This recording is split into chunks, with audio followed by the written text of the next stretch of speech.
The crystal glass tumbled through the air in slow motion. Ice cubes scattered like diamonds catching the light.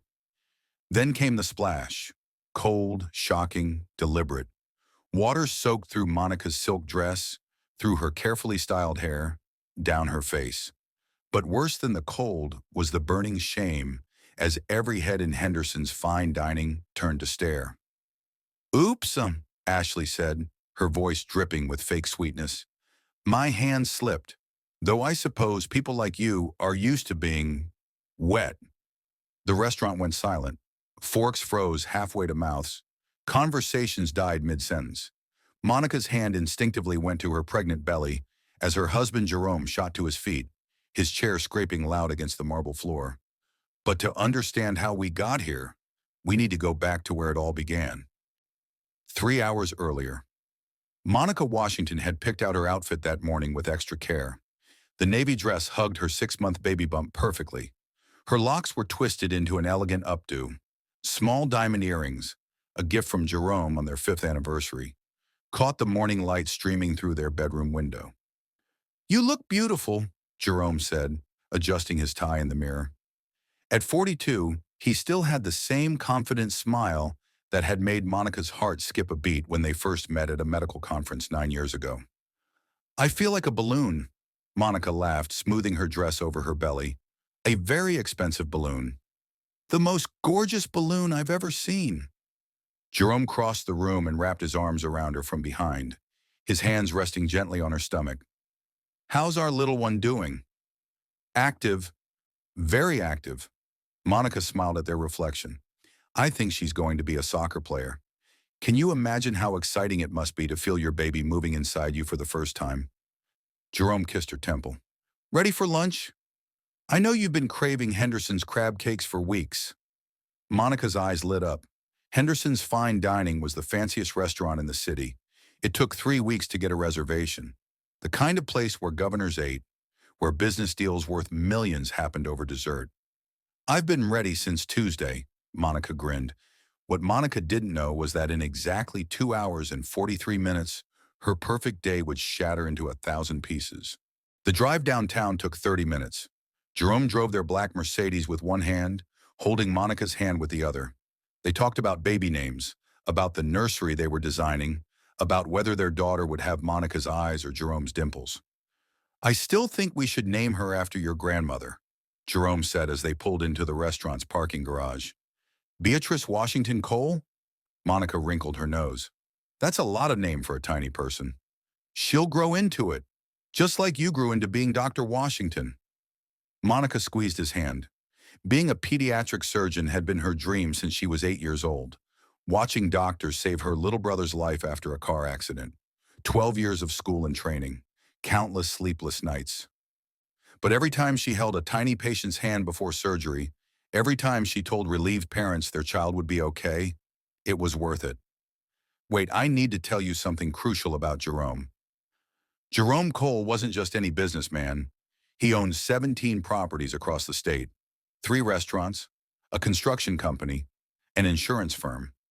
On paper, he was a success story, the kid from the rough side of town who made good. But there were whispers, rumors about how he'd grown his empire so fast, questions about certain business partners with questionable backgrounds. Monica didn't like to think about those whispers. She knew Jerome as the man who brought her coffee in bed, who cried during sad movies, who was already reading parenting books every night. They entered Henderson's through the heavy oak doors. The host, a young man with slick-back hair and a perfect smile, greeted them warmly. "Mr. and Mrs. Cole, your table is ready. Right this way." The restaurant was everything expensive and elegant. Soft classical music played from hidden speakers. White tablecloths so crisp they looked like they'd never been used. Fresh flowers on every table. The smell of garlic and butter and something sweet being baked somewhere in the kitchen. Their table was by the window, overlooking the city park where fall leaves danced in the breeze. Monica felt her shoulders relax. This was exactly what she needed. A peaceful lunch with her husband, away from the hospital's beeping machines and worried families. "Good afternoon. My name is Ashley, and I'll be your server today." Monica looked up with a smile, ready to order the crab cakes she'd been dreaming about. But something in Ashley's expression made her pause. The smile was there, but it didn't reach her eyes. Those eyes swept over Monica and Jerome with something that looked almost like disgust. Little did they know Ashley Morgan was having the worst month of her life. Ashley had been a waitress at Henderson's for 3 years. It was supposed to be temporary, just until she got back on her feet after her divorce. But temporary had a way of becoming permanent when you were a single mother with a sick kid and bills that never stopped coming. Her ex-husband hadn't paid child support in 8 months. Her son Tyler's asthma was getting worse, and the medications were expensive even with insurance. Her landlord had just raised her rent by $300, and last week her car had broken down, costing her $600 she didn't have.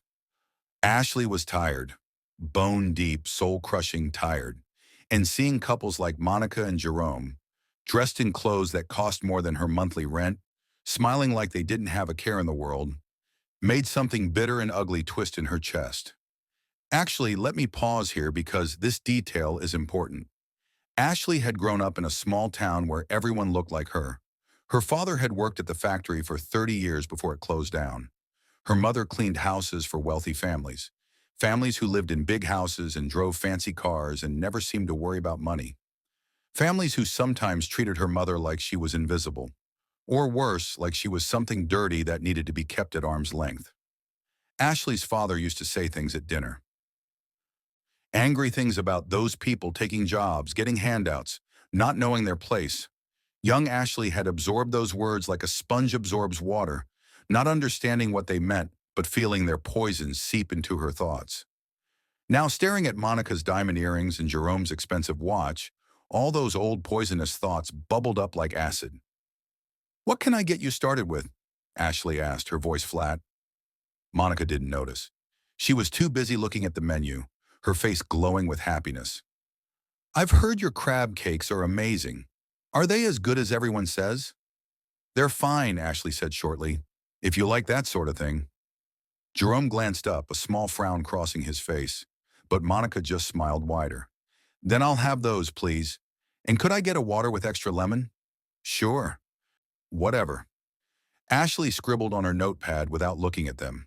The rudeness was subtle enough that Monica and Jerome exchanged a confused glance, but said nothing.